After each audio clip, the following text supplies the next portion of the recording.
na léegi voilà léegi ñëw na vidéo léegi acca léegi waxal expliquer léegi macha allah voilà aouzu billahi mina sheytaan rajim la hawla wala quwwata illa billah bismillahi rahmaani rahim mbokk yi asalaamaaleykum wa rahmatullahi gannaaw bu ñu leen nuyoo ànd ak leen ñaanal jàmm incha allah ñoo ngi dellu soit nag ci daamaaru daara ji gis ngeen ko moteur bii la ñu jënd bii mooy moteur bu bees bi waaw gis ngeen ko nii bu baax moteur bi la ñu jënd nii moom la ñu war a changer par exemple ak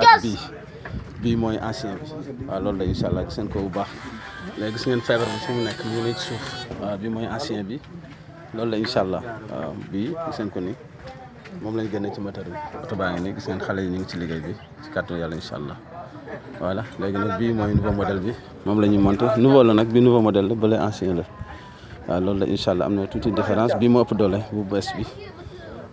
loolu la incha allah waaw kii mooy boitam